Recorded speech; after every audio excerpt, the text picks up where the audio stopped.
Everyone, and welcome back to Dinner With. And today I'm speaking with the lovely Ellie.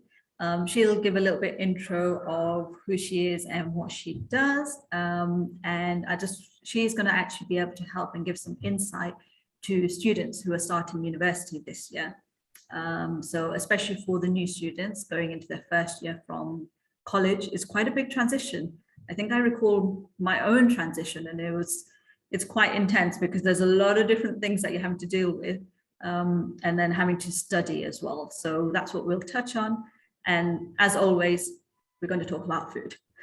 Yeah, so definitely. We'll leave that to the end. We'll leave the best bit till the end. Absolutely. So Ellie, I'll leave it to you to sort of give a bit of intro to yourself and what you do. Yeah, fantastic. Thank you so much, Shane, for asking me to be here today. It was a really interesting perspective because I work with students from all ages. But first and foremost, I'll introduce myself for people that don't know me yet. My name is Ellie Garcia, and I am a maths lecturer, examiner, and founder of A2I Academy. And I tutor students online as well as have a team behind me to support students to excel in their academic subjects. Can be from Key Stage 1 all the way to higher education, which some of your students will be very interesting to know what we can give them in terms of hints and tips for them to succeed at university. Brilliant. Okay, so you work with a wide range of ages as well then. Yes. Is your delivery then different depending on what age obviously the content is different, but then how you deliver that and how you give the training, does that vary then depending on what age they are?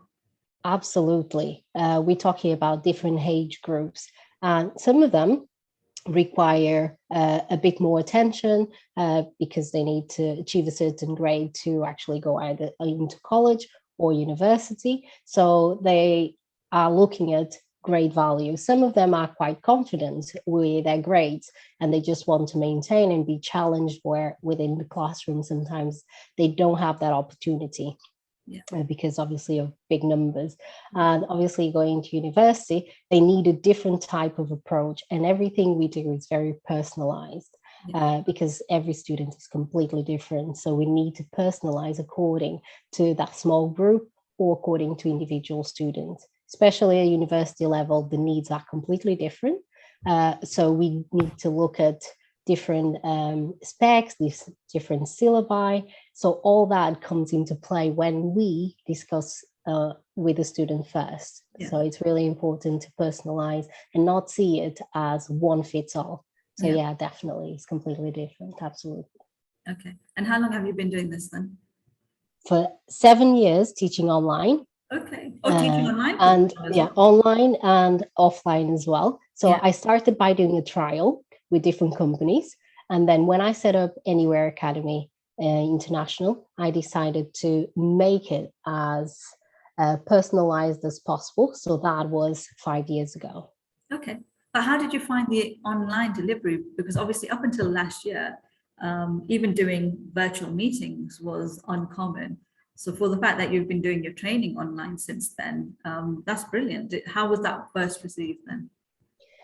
It was interesting. So I can tell you a bit of the story behind it, because obviously working for other companies, you have to kind of drive around and go to different areas. I live in Greater Manchester. So I was finishing my full-time teaching in colleges, and then in the afternoon and evenings, I used to drive around the whole of Greater Manchester. I would be 1 hour away from each student. So it didn't give me enough scope to reach out to as many students as I would love to. Okay. So I decided what to do then. Why don't I set up online? Let my current customers know where I am, and then branch out, because I was doing just maths at the time. And as parents kind of warm up to me and found out that actually online is very flexible. Even if they were on holidays, they could still support their children and the adult learners that were with us going to university or studying towards a qualification that would take them to university.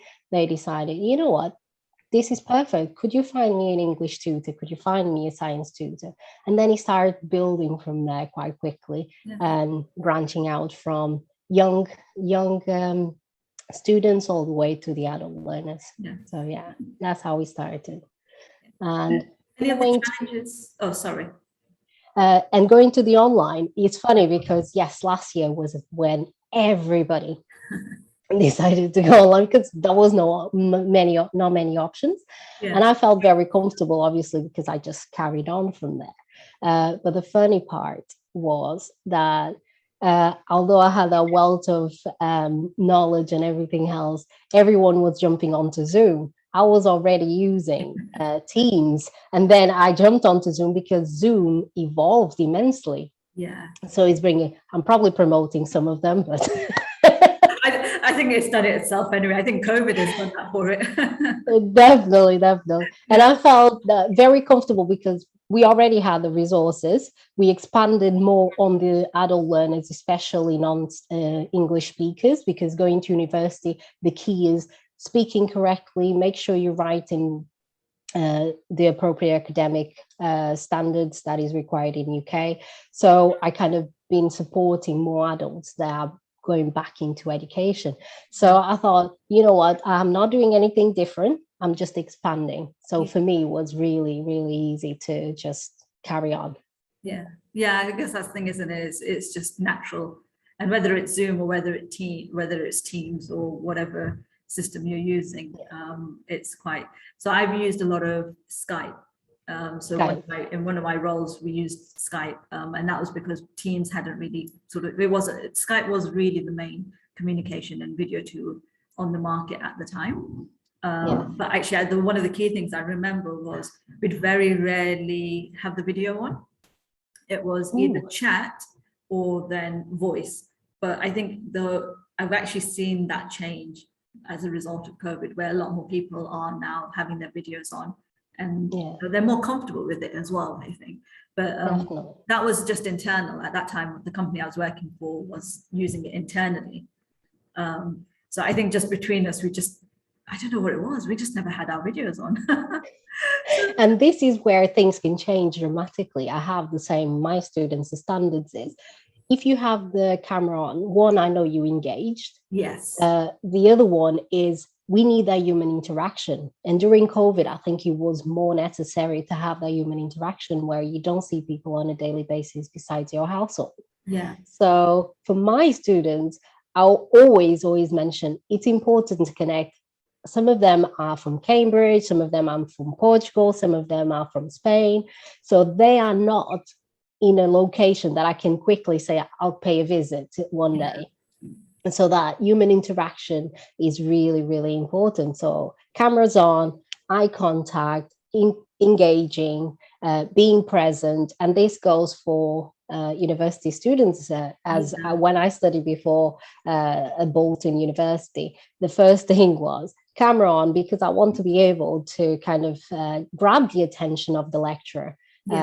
And the same happens with my students today. I say, I want to capture your attention. I want to see your expressions, because then I can personalize learning. When I see like an inquisitive face, I know something needs to, we need to probably recap, or we need to kind of ask those questions and say, are you okay with this topic?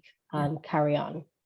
I think though, from what I understand, with the college teacher that I know, that I think they were not allowed to have videos on, be it the teacher or even the students were not allowed to have their videos on. But I know in university it's going to be different. Yeah. So I think that's maybe one of the key. So you've touched on some good points there in regards to that's one transition. I mean, it seems like at the moment majority of the universities are going back to being in person. But if there happens to be sort of another lockdown or something, I think students need to understand that actually having a video on gives you more of a chance to interact and maybe absorb the information a little bit more as well, though, because you're a bit more alert then, aren't you? Yeah. To have a video off, you can easily distract yourself. Certainly. And those are important things. And I know in terms of the young students, there are elements of safeguarding, the environment they're on, everything was quite new. So we can imagine if we have a big household where people are running around, having a camera on can be very distracting, even for the teachers themselves. But obviously, we're talking about tuition provision, where when they come to me, they're already ready to learn, and they know they need that space. And this is one of the things we need to encourage the university students, is find the right space to study. And I have hilarious situations where living in a dorm is not that easy to not be distracted. So choose wisely. Most students nowadays decide to go to studios, which they are branching out all over the country. But is some of the tips that we can definitely recommend if it's their first year. Choose wisely where you're going to live, because that is paramount when it comes to study and having the right environment for it. But yeah, once again, cameras on if it's the right environment, and if it's allowed within that setting. But definitely for university students, I would say do that, because he'll make you accountable, really. He'll make you accountable. Okay, so if we sort of dig into that conversation now, so I think back to when I was going from college to university, many years ago, more years than I wanted to. Not that many. But I think one of the big sort of transitions, and one of the biggest changes between sort of secondary and college education to university education, is the fact that you've become very much responsible for your own work. You get the support from tutors and lecturers, but you have to go and seek that support. You're not getting the same sort of teaching as such. Like, you get a lot of direction when you're at college or when you're at secondary school. And that completely changes when you're in university. You do become, you are adults, and then you've got to take care of your. You become an independent learner, in essence. So it's really important to stay focused and realize the onus is now on you. So what would be some of your tips in regards to then sort of managing that, and sort of being able to then manage your time, manage your workload, but also being able to sort of find the information you need? Yeah, this is really, really important. And for me, I always start with the holistic side of things. For you to start anything, whether it's in college or university, more important in university, because in most cases you're going to live away from home, is keeping a healthy lifestyle. I say that because it's paramount for your body and mind to be in the right mindset to kind of learn. So it's the basis of Maslow and our hierarchy of needs. If you don't have the basis, which is your comfort, you have a good lifestyle, you feel healthy, you have a good night's sleep, you do your exercises, then you can do that on a regular basis to become part of your routine. So you're ready to then absorb information that comes from the lectures. And yes, like you mentioned, being in a university setting, whether it's online or offline, is more like a lecture in front of you with a lecturer telling you exactly the content that you're going to use.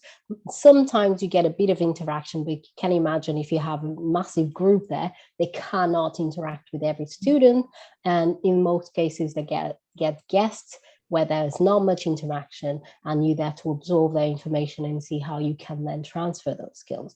So the key is having good resources, notepad. I could not survive. My first resource that I purchased when I got into university was a laptop. That laptop walked around with me every time. And the reason being, I was able to use it as a tool to start drafting some of the assignments, even without having the first overview.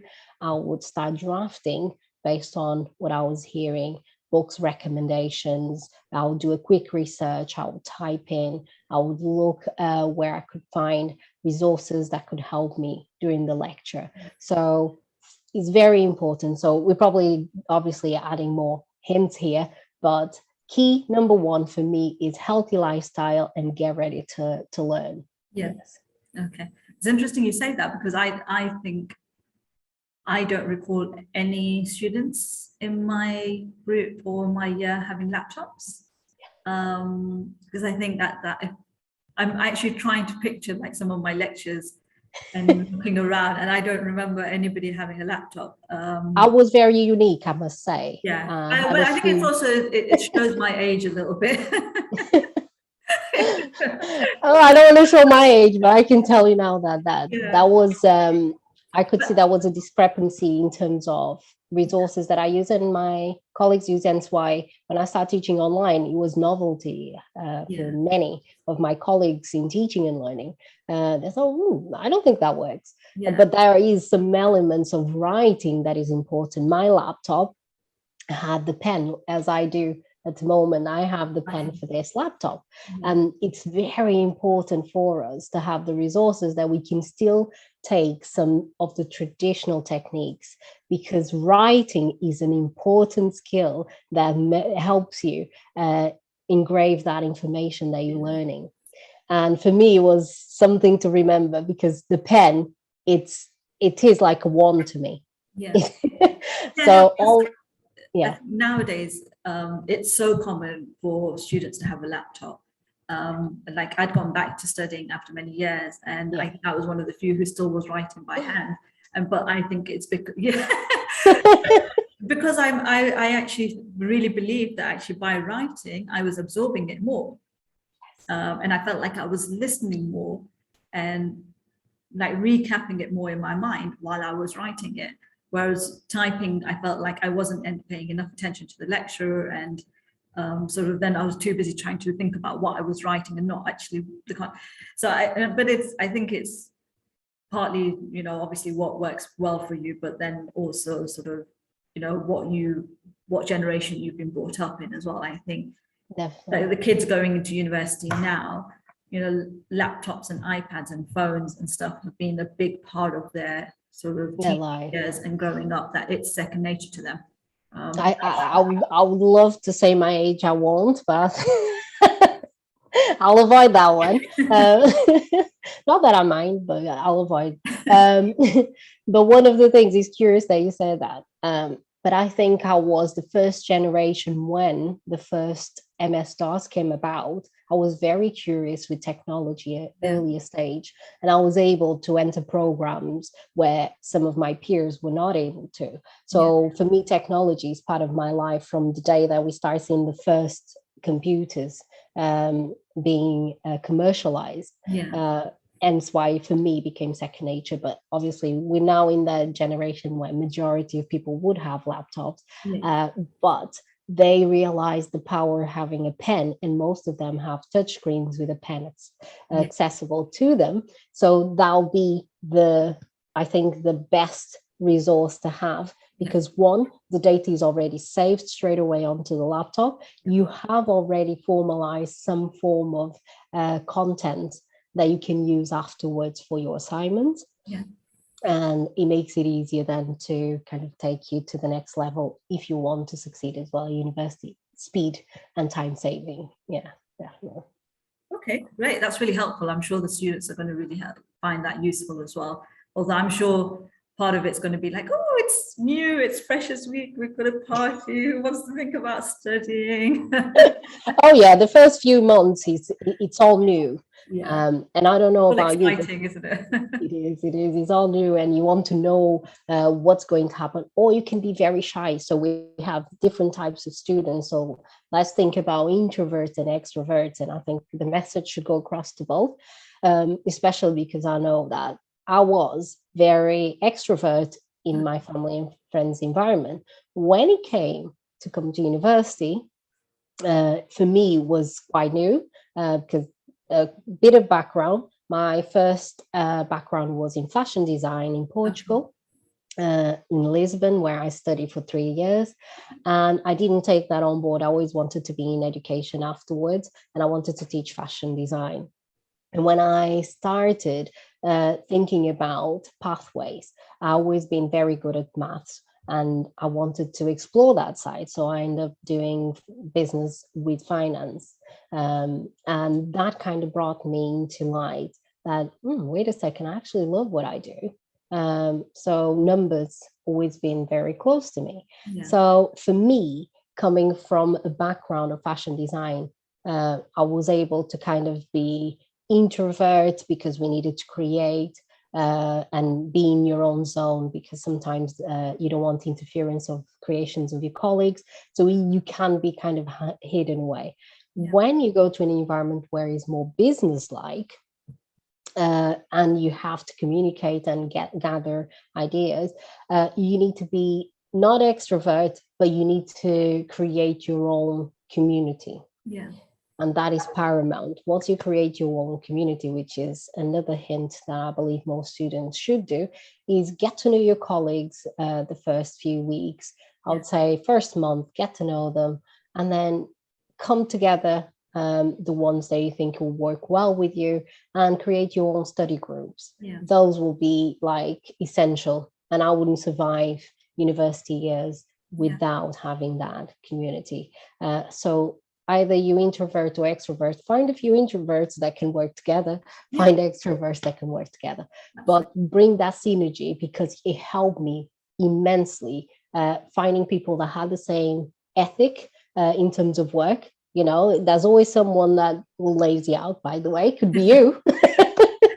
Yeah, I always say it could be any of us. When we are in university, we need to observe that as well. But try and find a good group that you know you can come to, and once, twice a week, you sit down and just kind of break down what is it that the module is requiring from you, and then you can implement that, and then have your time alone as well to carry on and do your assignments in your own time. Yeah. Brilliant. Okay. So now, one part, Yeah. food. So I'm actually going to ask you, what did you eat when you were at university? Because obviously this is another big part of uni life. You either live off pizzas or baked beans on toast. Yeah. What did you? Okay. So what was your diet listing of at university? It's interesting. The many times I went into university, which is funny, I find it hilarious that I eat what is available. So canteens was my go-to. Yeah. And they're not always the most healthier choice, especially during our time. Chips was always available, pizza was always available, pot noodles. And I must say, I didn't enjoy that much, because I could see I easily lose track of what I eat, and it does show straight away. It just shows.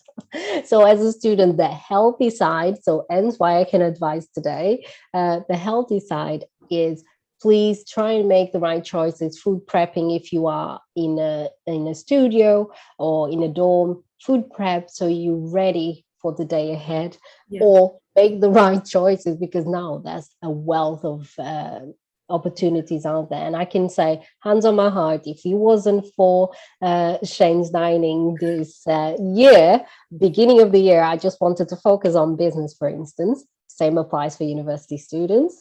I had a situation where I had to make sure that I had food ready so I could feed my son, number one.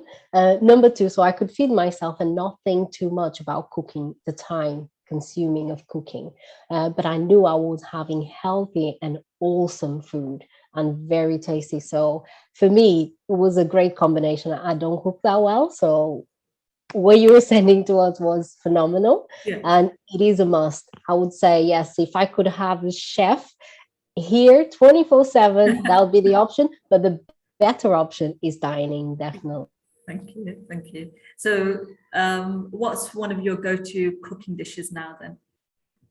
If you were to have friends around to eat, what would you have on the table? I love the Illumi version, being a pescatarian. So the Illumi version that you have, phenomenal. It's awesome. It feels almost like you eating meat. It has a very delicate taste to it, so I would definitely recommend. And I would say I would have a variety of all your dishes, for one reason: everyone has different tastes. Everyone have different tastes, and I would get all the package available as a taster, Yeah. and everyone could have a go at trying new dishes, and encourage them to consider the options if they have easy lives like student life has. Yeah. And in my case, as an entrepreneur. Cool. So you said you're pescatarian. How long have you Yes. been? Has that been something all your life or recent? No. It was, I started 2016 and I went vegan for 3 months. It Okay. was very hard, having some health issues in terms of anemia, nothing serious, but I need a very high iron intake. I wasn't well educated how to sustain that lifestyle.